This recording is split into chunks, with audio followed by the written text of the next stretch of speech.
Sheldon, little bootleg ass studio. Oh, now it's the motherfucking Cant deal. Welcome back to Sheldon's bootleg ass studio where we come to kick it, vibe out, and shoot the shit with Sheldon, man. I really do appreciate each and every last one of y'all for pulling up. Make sure you hit that like button, subscribe to the channel. Let's go and get into this video of today. Now, we have an unfortunate situation coming up out of Shreveport, Louisiana. It's actually a sad story, by the way. We have an aspiring doctor who was shoved in a lake by his so-called friends, knowing that he can't swim. Yeah, man, how evil do you have to be to do something like that? Out of shits and giggles. You see what I'm saying? Like, that don't make no sense. Who was gonna jump in and save him who could swim in case that he did drown? You see what I'm saying? People don't think shit through. They just do shit off impulse.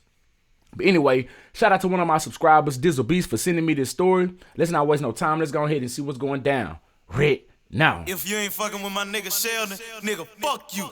Yeah. All right, Austin, thanks. This morning, a Shreveport family is demanding answers after their son's near drowning at a lake, Lake Darbond, with friends. And joining me this morning is the family, Christopher Gilbert's mom, along with the family attorney, one of the attorneys, Claudia Payne. Thank you so much for joining me. So let's talk about Chris. What happened? When did you get the call? I got the call possibly around 8 on April 14th on a Sunday. A friend of his called and she was hysterical crying in the phone. She told me that Chris had fell into the lake and he had been underwater for 20 minutes or so. And I was like, 20 minutes? He fell into the lake. Why was he under the water for 20 minutes was my first reaction.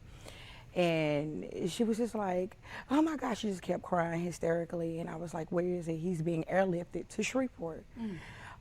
You know, we immediately started calling around, trying to find out where would he be, where would he go, and they informed me that the only trauma unit they have is Ochsner.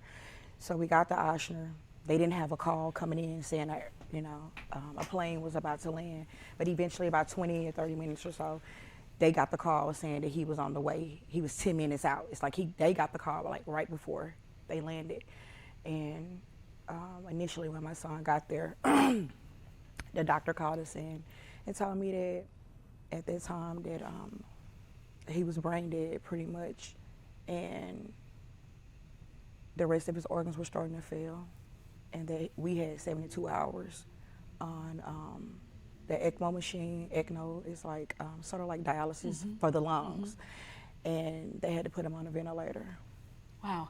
And so I'm going to bring in one of your family attorneys, Claudia Payne, working along Lee Merritt. That's correct. And you guys have learned more. Tell us what you learned. Did he fall into the lake? Was he pushed into the lake?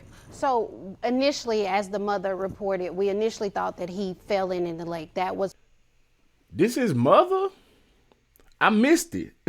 I missed that when they announced who she was, because I thought it was his sister or somebody. what the friend group initially reported to officers. Soon after, and I guess after more investigation, they soon found out that he was actually pushed by a female within that friend group. She actually admitted to mom as well as the police officers that she pushed him into the lake. Was this horseplay or was it mad or? Well, in the legal field, we characterize things the way we see fit. So, of course, they are saying horseplay. We're saying that it was a criminal, intentional push into the lake. Mm-hmm. And why didn't anybody go in after him? Well, because they asses couldn't swim either. But they gonna put somebody else in there who they know can't swim so they can get shits and giggles out of it. Evil. Evil. I'm sure he didn't even have a flotation device. That is ridiculous. That's not horseplay. That's dumbass play right there. Because who would do such a thing? I can swim, but I'm not even about to jump in no lake just willingly. Not me. You can do it, but I don't know what's lurking in them waters. Now, if I just had to jump in the water, I would. You feel me? But I can swim in the pool. I can swim in a controlled body of water. In a lake, something that you don't know what's in there, or the ocean. No, I'm not taking my chances. You see what I'm saying? And I wouldn't push anybody else in there who I know could swim. But you know this man can't swim. That's criminal. Now we've seen a video where one of the friends in this group attempted to go into the water briefly, but neither one of the individuals a part of that friend group were the ones to retrieve him from the actual water. Okay, we have video of Lake Darbon, and shortly after he went in. Can we share that video, please? Tell me what's going on here, Claudia. Okay. This is actually Oshner LSU. We took this video this morning because this currently is where Chris is at this time, correct? That's correct. He's within their care. Okay. This is a more recent. Oh, damn. He looks like he's awake. And I'm hoping for the best, but I didn't expect to at least see his eyes open. Hopefully he's functioning now or something like that. I don't know. I'm not in the medical field. That's not my profession. So can somebody's eyes be open and they still be brain dead? I don't know. Y'all let me know in the comment section. A photo of Chris. This is approximately 3 days ago. His condition or his status doesn't necessarily get better, but it does change. It's different. All right, so somebody mic went out.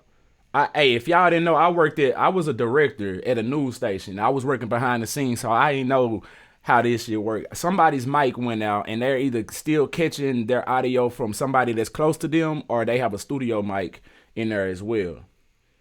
So that's not my video that jumped out. Just so y'all know. The amount of work that the machines are doing on his behalf is constant. His lungs are said to be at 20%, so he doesn't. And now we back in. Really, status doesn't really get better. It's just different. Is he responding? He is cognitive. He is responding mentally. He cannot vocalize anything currently, but he's able to give a thumbs up and a nod of the head right now. Okay, now those were the pictures that show some promise, but let's look at the pictures when you first saw Chris.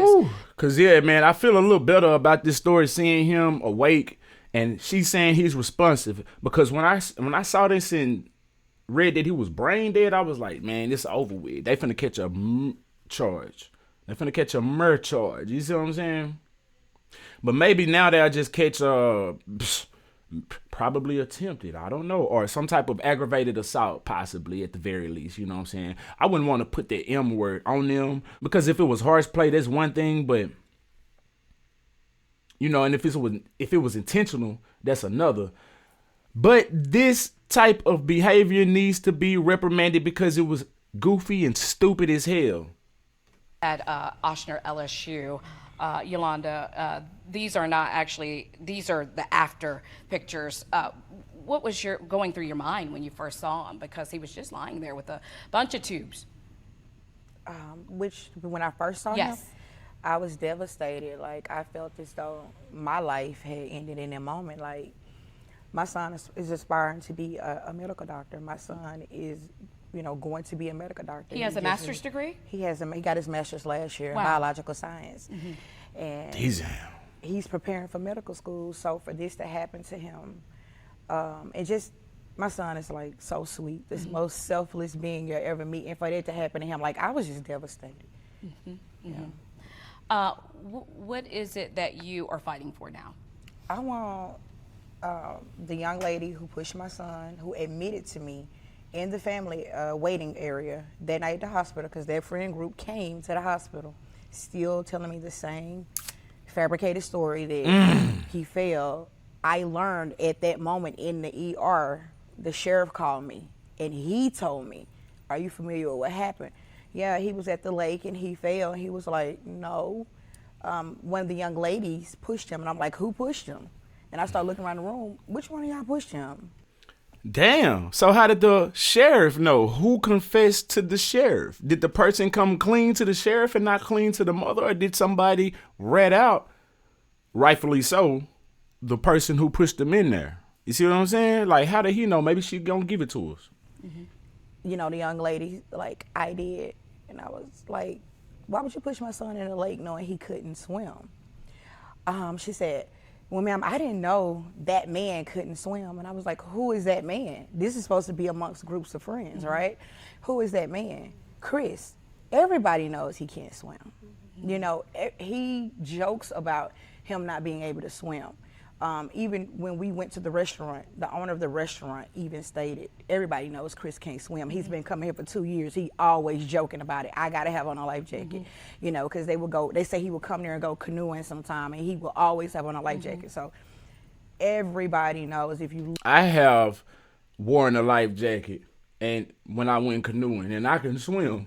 Like I said, bro, I'm not taking no chances. Then you can get tired. I don't know how deep the water is in the lake. If anything happens, I just want to be able to just sit there. If I get tired, because I'm not going to be able to just, man, I smoke. My lungs is not all the way up to par like they used to be when I was younger and athletic and all that type of shit. Yeah, no. Like I said, I know how to swim, but I'm not taking no chances. So, man, what happened? Did he have on a life jacket? Did he have it with him and not on? And that was going to the destination and he was going to put it on as, you know, like, so many questions. Look at some of the posts. You can see anybody that know him from elementary to middle school. Chris can't swim. Who actually pulled him from the water? Was it the restaurant worker? No, it was actually another patron of the restaurant, Dawson Faust, who was a complete stranger to the family and the community prior to this, but now he's their hero, you know. And no, I mean, he deserves the honor. Yeah. So Claudia Lee is actually flying into town. What's next for you all today? So his legal team, Chris's legal team, consists of myself and Lee Merritt of Lee Merritt and Associates from Dallas. We have a dual interest: first, to seek justice by demanding that an arrest is made, but also to hold the restaurant bar owner responsible for not keeping Chris safe while he would patronize their business. All right. Anything else you want to add? I don't know about that one. I'm with you all the way. But that part right there, how could the restaurant owner be held responsible? I do understand you can sue for liability and all of that type of stuff like that, yeah. But I'm all about like doing the right thing, man. Like if that restaurant owner really didn't have anything to do with it, like, man, don't hurt his business. Don't hurt his pockets, taking from his kids and his fortunes and all that type of shit. Like that's a bit much in my opinion. What you think? Tell me in the comment section. We'll be following this story. I just want to thank everybody for the prayers and the concerns. Thank you. Please keep the prayers coming. He is recovering. It's still a long journey, but I see progress. We see progress, and I thank you all for the love and the prayers. Thank you. Yeah. The latest pictures are promising. Thank you. Sheldon, little bootleg ass studio. Yeah, okay. So they gave us the promising pictures, which is good. I kind of wanted to see what it looked like before, but I guess for the family's sake, they didn't want him, his image to be out there like that, which is understandable. You know what I'm saying? Anyway, let me know how you feel about this in the comment section below. If you vibed all the way out to the end, I really do appreciate you. Make sure you hit that like button, subscribe to the channel. Make sure you follow me on Facebook and YouTube. I have 2 pages on Facebook. My backup channel is SheldonVybez Reloaded. SheldonVybez, just like you see it on whatever platform you're watching me on. No space in between. Capital V on the vibes and Z at the end. So this VYBEZ, just for the slow ones, you know, I got to spell it out for y'all. But yeah, SheldonVybez Reloaded, man. I appreciate each and every last one of y'all who fornicate with me. I fornicate with you right back. Yes, indeed. Keep the family in your prayers. This right here is crazy. This is a sad story, man. Do not be out here doing horseplay. You got to be mindful of what you're doing. You feel me? Anyway, until next time, I'm SheldonVybez. I need y'all to be cool like the other side of the pillow. Stay light on your toes like you're supposed. Oh, yeah, and If you ain't fucking with my nigga Sheldon, nigga, fuck you. Yeah. God.